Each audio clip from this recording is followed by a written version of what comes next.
The United States has a huge military. We spend 700 odd billion, $800 odd billion on it every year. I think 800 billion is a new number. Typically it's 700 billion, but it doesn't matter. We spend a gobstopping amount of money on our military. Really way more than is necessary for like literally anything. And this has been going on in some sense or another since World War II. Since we mobilized and changed to a war economy, we've more or less always been one. And I don't want to get into the details of what a war economy are right now, but essentially imagine using state policy, kind of a command economy a little bit, using state policy to change people's working arrangements so that the country is producing more war things than it is producing non-war things. Now, the truth is, we're not in a war economy in the very niche definition of it, but we spend as if we are. And so we have to think about the military in the way that we think about everything else that government does, which is the government is using purportedly our money, and they're doing this in our name, right? Now look, if we make mistakes overseas, am I, Ben Walsh, personally going to be held accountable for what we did? No. But the truth is, they are doing it in our name, right? It is the name of all Americans, of which I am one, that we do what it is we do around the world.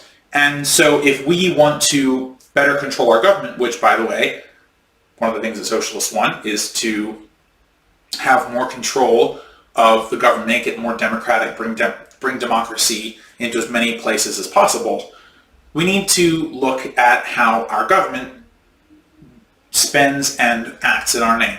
So we have $800 billion in our military budget. What does it go to? So one of the things it goes to is maintaining approximately 900 military bases around the world. And so you might hear that number and you think, okay, well, you know, we have troops in Syria, we've got troops in Afghanistan, we've got troops in Iraq. So there's probably some bases there, right? And you've probably heard that, we've got some bases in South Korea. Okay, that's a little weird, but Korea is at war, right? And they're an ally of ours. That kind of makes sense, right? Do you know where else we have military bases?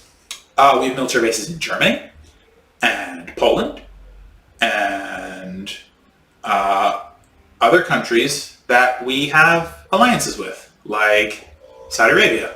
And personally, I don't think we should have an alliance with Saudi Arabia, but that is a topic for a whole nother segment. That's going to be long. But anyway, in the meanwhile, why do we have military bases where our allies are? Well, essentially, we are exercising what is called soft power. We are using our economic power to influence, to possibly influence our allies.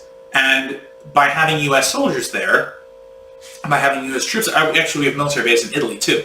I know because a friend of mine was stationed out there for a while. We are essentially saying that your protection as a nation is wound up in us. And whether we exercise the power, the coercive power that comes with that or not, it's still there.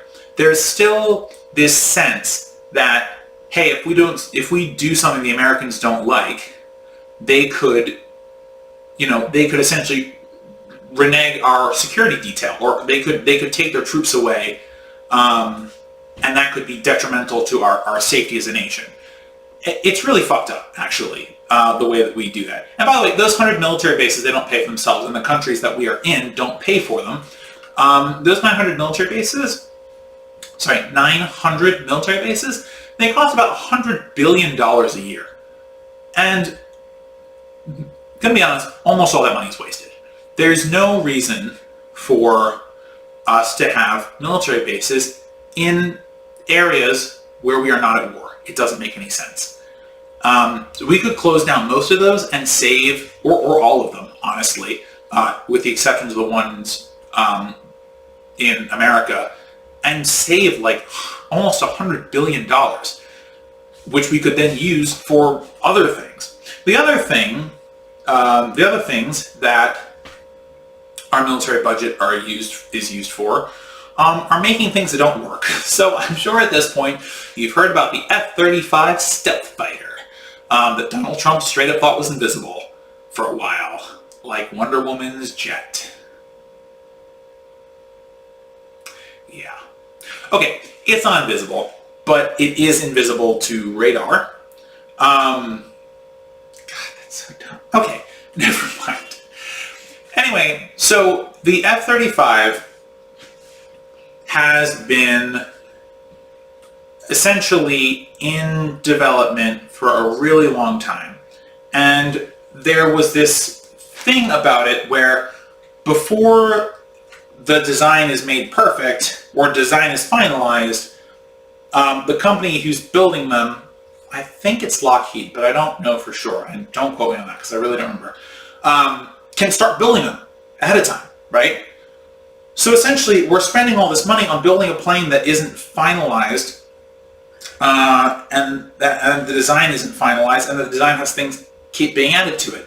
So what happened was, over the years, we produced these jets. We kept testing them. They didn't work for the longest time. The damn thing couldn't even fly, which it's kind of important for a jet fighter to fly. It's kind of this whole thing. Okay, so for a while it couldn't even fly, and it was supposed to be originally a lightweight fighter. It was supposed to replace the current F-35s. It was supposed to be small and sleek and easy to maneuver, and pilots are going to love them. And actually, I heard some reporting that pilots do love them, but quite frankly, I don't think a few pilots should be determining what military policy are. Sorry. Not sorry, actually. But the truth is, this thing can barely fly. It's not lightweight. It costs an incredible amount of money, and it's essentially a failure. We're not going to be using them. We're not going to mass produce them because they are so damn expensive to use and make. So that's one of the other things that our military budget goes to. But also, a lot of what our military budget goes to is just bombing other countries.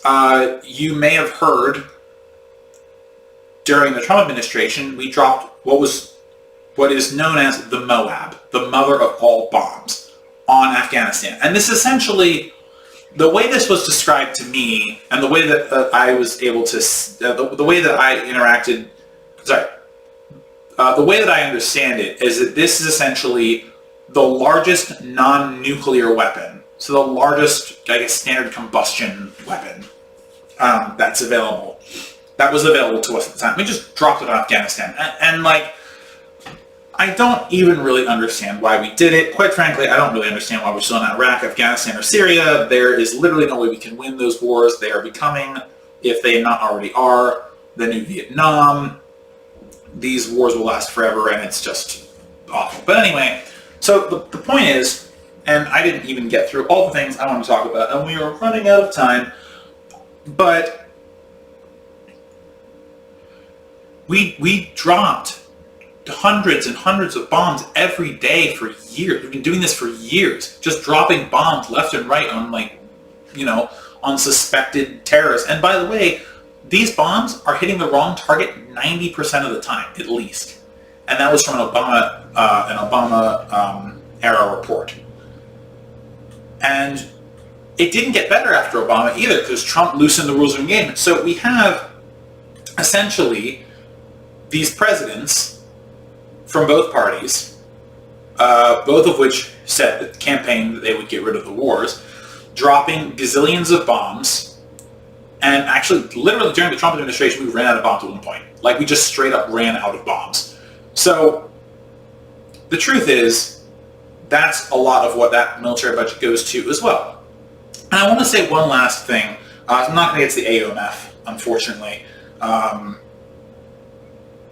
Maybe I'll tackle it in another episode. But the last thing I want to say right now about the military-industrial complex is, and about our military budget, is that there are military jobs in every state in the Union. It is politically disadvantageous to cut back on the military budget because then you look like you're cutting jobs. And look, some of these jobs pay a lot of money. I'm not going to lie about that. But we shouldn't be spending so much of our economy, dedicating so much of our economy to the military, and we certainly shouldn't have military jobs in every state such that there is no politically safe way to cut these jobs. There is so much more that we can do with the money that we are spending on the military-industrial complex, and it's time to find a way to do that, because the way we're going now, we're essentially a military with, some social services side hustle, and our government is capable of doing much more than that.